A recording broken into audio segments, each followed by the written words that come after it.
శ్రీ సత్యసాయి దివ్య చరిత్ర నిత్యపారాయణ గ్రంథము 84వ పేజీ 5వ అధ్యాయము. అంశాలు. శ్రీ సాయి సూక్తి. నేను సాయిబాబాను. సద్గురువుల తొలి గురుబోధ. సాయి సూక్తి. సారములేని ఎట్టి భవసాగరమందున మున్గి తేలుచున్ దారియు తెన్నునున్ కానక తత్తర మందెండు మానవుండ నీయోరిమి నించుకంత మాది నూనుచూ భక్తిని కొల్తువేని శ్రీకరుడు సత్యసాయి నిన్ను కావగ వచ్చిన నావ కాంచవే అంటారు బాబా. నిస్సారమైన ప్రాపంచిక విషయాలలో చిక్కుకొని అవే నిత్యమని భ్రమిస్తూ కష్టసుఖాలనే కడలి అలలలో మునుగుతూ తేలుతూ దారి కానలేక కొట్టుమిట్టాడే ఓ మానవుడా, ఓర్మి సాధనా భక్తితో నీ మనసును కొంచెంగానైనా భగవానుని వైపు మరల్చితివేని అష్టలక్ష్మి ప్రదుడైన భగవాన్ శ్రీ సత్యసాయి బాబా తమ వరద అభయహస్తంతో మిమ్ములను అనగా మనలను అందరినీ ఉద్ధరించవచ్చిన భవ్యమూర్తిగా గమనించగలం కదా. అట్టి భగవానుడు మన లోకానికే కాక మన సమీపానికి తమంతట తాముగా వచ్చినా మనం చూడవద్దా, లాభం పొందవద్దా? ఇది ఏమి ఆశ్చర్యకరమైన స్థితి! భవసాగరాన్ని తరయింపచేయగల నావ సాయి. భారతములో కృష్ణుడు తాను భగవంతుడునని ఒక్క అర్జునుని లాంటి కొద్ది మంది ఆప్త భక్తులకే చెప్పారు. కారణం, ఉత్తమ మానవులంతా ఆనాడు అర్జునుని తమ ప్రతినిధిగా అంగీకరించి కృష్ణుని భగవంతునిగా నమ్మారు. నేడు నేనే భగవంతుడిని, మిమ్ము ఉద్ధరిస్తాను, నన్నే భక్తితో కొలవండి అని బహిరంగంగా రుజువులతో అందరికీ స్వామి తెలుపుతున్నారు. కారణం, నేటి మానవుల మానసిక స్థితి. ఆ భగవానుని ప్రీతిపరచాలంటే ఉత్తమమైన భక్తి మార్గాన్ని మనం అనుసరించాలి. మన తనువును, మనసును, ధనము మొదలగు మన శక్తులను వారి దివ్య చరణాలకు అంకితమిచ్చి వాటికి స్వామియే సహజ అధికారిగాను స్వామి ప్రసాదంగా అవి మనకు లభ్యం అయినవి కాబట్టి మనం కేవలం స్వామి తరపున ధర్మకర్తలమనే భావాన్ని పెంపొందించుకుంటూ న్యాయ మార్గంలో వాటిని అనుభవింపగలందులకయ్యి స్వామిని ప్రార్థిద్దాం. నేను సాయిబాబాను. సాయి భగవతత్వం గురించి అందరికీ అవగాహన కుదురుతోందన్న రోజులవి. సాయి భగవతత్వం గురించి అందరికీ అవగాహన కుదురుతున్న రోజులవి. తమకు తాముగా గురువులకు గురువులైన భగవాన్ షిరిడీ సాయి అవతారిగా భక్తులకు తెలియచేయు సంకల్పించారు కాబోలు. ఆ రోజు 23/5/1940 గురువారం. స్వామి జన్మించి 13.5 సంవత్సరముల కాలం అయ్యింది. ఆనాటిదాకా అజ్ఞానావతారిగా లీలలను ప్రకటించిన సాయి అజ్ఞాతము నుండి బయటికి వచ్చి ప్రపంచానికి ప్రకటించవలసిన సమయం ఆసన్నమైనదన్నట్లు బాలసాయి ఆ రోజు ఉదయం మామూలుగా నిద్రలేచి పిమ్మట తమ ఇంటిలోని వారందరినీ పిలిచి కళాఖండను, పుష్పాలను కరచాలనముచే సృష్టించి ప్రసాదంగా ఇచ్చారు. ఆ సమయములో వచ్చిన ఇరుగు పొరుగు వారికి కూడా ప్రసాదం ఇచ్చారు. అందరూ తండ్రి అయిన వెంకమరాజు గారికి ఈ ఉదాంతం చెప్పి చూడరమ్మని పిలిచారు.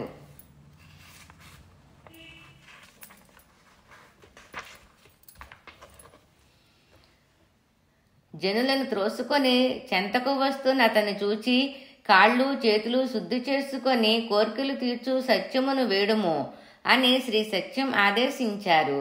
వెంకమరాజు కోపంగా, ఇదంతా ఒక యుక్తి, ఈ మాయలింకా పనికిరావు, చాలించు అంటూ దుడ్డుకర్రతో బాలుని సమీపించి, నీవెవరువు?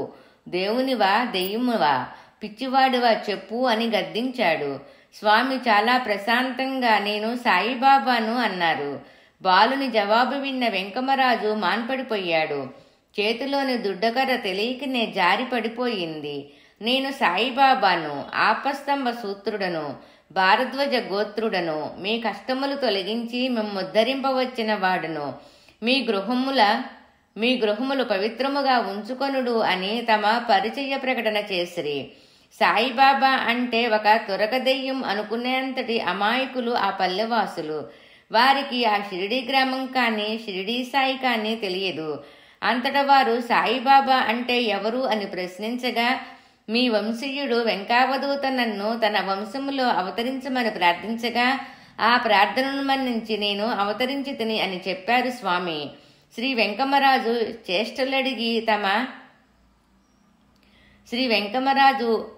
చేష్టలుడిగి తమ కర్తవ్యమేమిటని ప్రార్థించగా స్వామి నన్ను పూజింపుడు.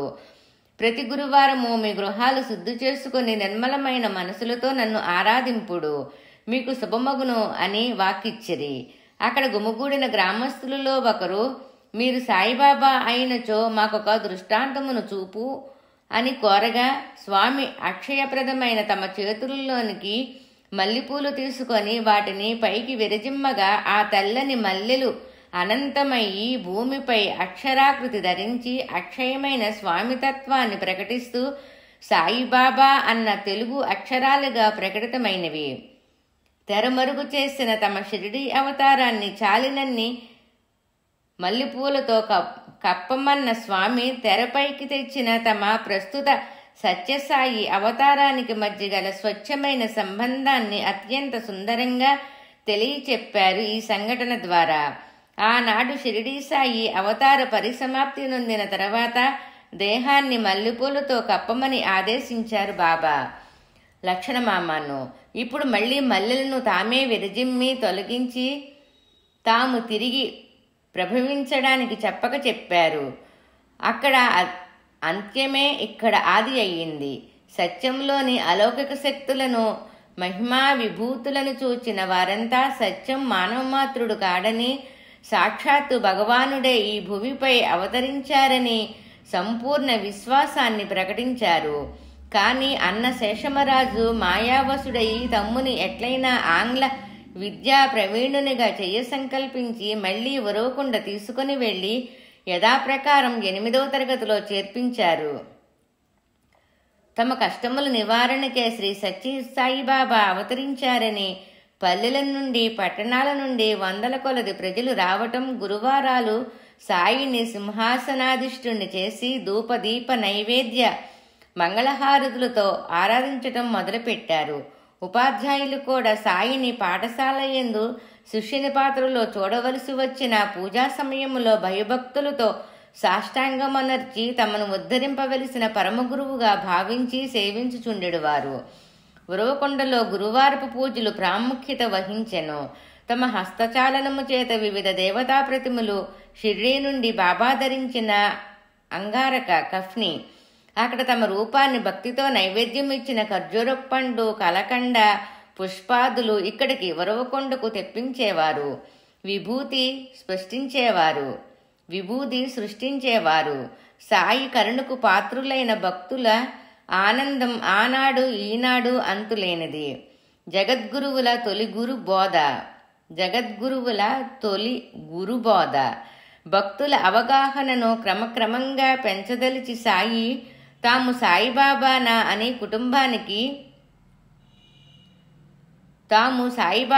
కుటుంబానికి గ్రామానికి ప్రకటించిన తమ నిత్య కార్యక్రమ నిర్వహణ యథాతథంగా ఇంకొక 5 నెలల పాటు చేస్తూ వచ్చారు.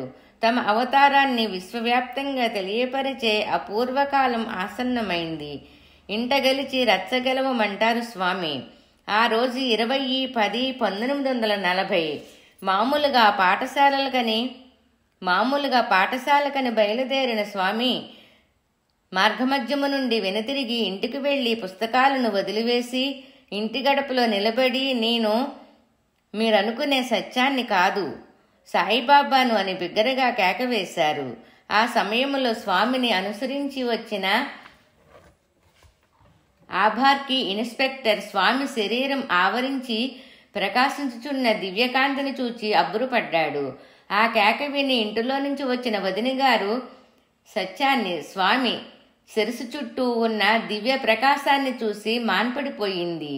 ఇవి ఏమీ పట్టనట్లు స్వామి గంభీరంగా, నా భక్తులు నన్ను పిలుచుచున్నారు, నేను సంకల్పించిన అవతారోద్దేశ్యము ప్రారంభించవలెను.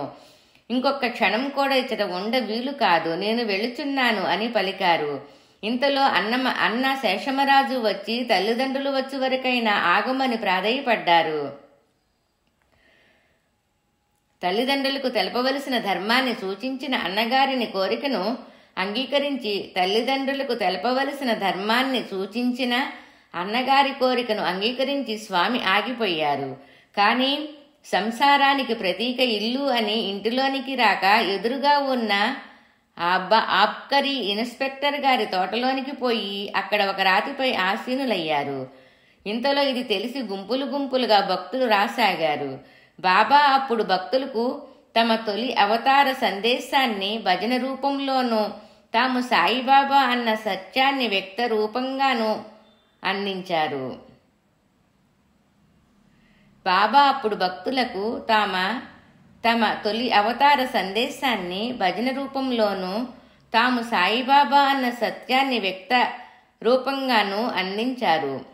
తొలి సందేశం: మానస భజరే గురు చరణం దుస్తర భవ సాగర తరుణం గురు మహారాజ్ గురు జై జై సాయినాథ సద్గురు జై జై. ఓం నమ శివాయ ఓం నమ శివాయ ఓం నమ శివాయ శివాయ నమ ఓం. అరుణాచల శివ అరుణాచల శివ అరుణాచల శివ అరుణ శివోం. ఓంకారం భవ ఓంకారం భవ ఓంకారం భవ ఓం నమ బాబా. మానస భజరే గురు చరణం దుస్తర భవ సాగర తరుణం. ఇది స్వామివారి తొలి గురూపదేశం. తాము పాడి దిక్కులు పెక్కటిల్లేటట్టుగా అందరితో పాడించారు. పొందవలసిన సర్వస్వాన్ని పొందేందుకు కారణభూతం గురుపాదాలే కదా. అందరూ ఇది సదా గుర్తుంచుకోవలసిన అక్షర సత్యం. తామే సాయిబాబా. అంతలో ఒక ఫోటోగ్రాఫరు బాబాను ఫోటో తీయదలిచి స్వామికి ఎదురుగా అనగా కెమెరాకు స్వామికి మధ్యలో ఉన్న ఒక రాయి అడ్డు రావటం గమనించి దానిని తీసివేయవలసిందిగా కోరాడు. కానీ స్వామి సంకల్పం వేరుగా ఉన్నట్లున్నది. ఆ రాయిని తీసేసేందుకు స్వామి అంగీకరించలేదు. కానీ ఫోటోను మాత్రం తీసుకోమన్నారు. ఫోటో తీయగా అందులో స్వామి ముందున్న రాయి షిరిడీ బాబా విగ్రహంగాను దాని వెనుక ప్రస్తుత సత్యసాయి రూపము ఫోటోలో వచ్చింది. బంధ విచ్ఛేదక సాయి. ఇంతలో అదుగో మాయ అని బాబా అన్నారు. అందరూ అటు చూస్తే ఆ వచ్చినది తల్లి ఈశ్వరాంబ. స్వామి మనిషికి కావలసింది సమత కాని మమత కాదు అని చెప్పదలిచినట్లున్నారు. ఆమెలోని మోహోవాత్సల్యాలను గుర్తించి కాబోలు అదుగో మాయ వచ్చింది అన్నారు. కానీ లౌకిక ధర్మాన్ని గుర్తెరిగి ఆమె దుఃఖోప శాంతికయ్యి ఆమె చేతి నుండి 3 ముద్దల ఆహారం స్వీకరించి మాయ వీడినది, ఇంకెందుకు కష్టపడుట అన్నారు. లోగడవలే ఏ ప్రతిబంధకము కల్పించమని పుట్టపర్తికి రమ్మని ఈశ్వరాంబ ప్రాధేయపడగా శ్రీ సత్యసాయిబాబా త్రోవ పొడవున హారతలందుకుంటూ పర్తి చేరారు. పుట్టపర్తి చేరిన పిదప తమ ఇంటికి పోక కరణం సుబ్బమ్మ గారి ఇంటికి చేరారు. కరణం సుబ్బమ్మ స్వాముల అనుబంధం యశోదాకృష్ణుల అనుబంధం వంటిది. ఆమె ఇంటిలోనే శ్రీ సత్యసాయిబాబా నివాసం ఏర్పరుచుకున్నారు. నిత్యం అంతులేని భక్త సందోహానికి ఏనలేని ఆనందంతో ఆ మహాసాధ్వి సుబ్బమ్మ వచ్చేపోయే భక్తుల కోసం శ్రమనంతా తనపైనే వేసుకొని అనేక సౌకర్యాలు కలిగిస్తూ వారికి భోజన వసతులు కూడా చేసేది. స్వామిని సంపూర్ణంగా నమ్మిన ఈమె భక్తుల సేవ వినా మరొకటి లేదని భావించేది. స్వామిని సంపూర్ణంగా నమ్మిన ఈమె భక్తుల సేవ తప్ప మరొకటి లేదని భావించేది. ఆమె ధన్యజీవి, కలియుగ యశోదామాత. ఆమె మనోవాంఛితం నెరవేర్చుటకై బాబా ఆమె అంత్య సమయములో తిరుపతి నుండి సమయానికి వచ్చి తమ దివ్యహస్తము నుండి పావన గంగాజలము తెప్పించి ఆమె కొసగి ముక్తి ప్రసాదించిన వివరాలు బుధవారం నాటి పారాయణలో తెలుసుకుందాం.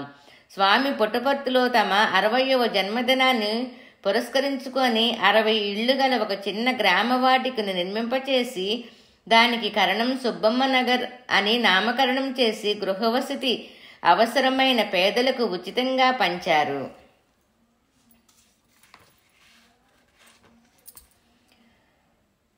కరోబ్దవ గంగాజలం భక్తోద్విగతిదాయకం సతతోదారకం సర్వం సాయం వందే జగద్గురుం. ఓం శాంతి శాంతి శాంతి.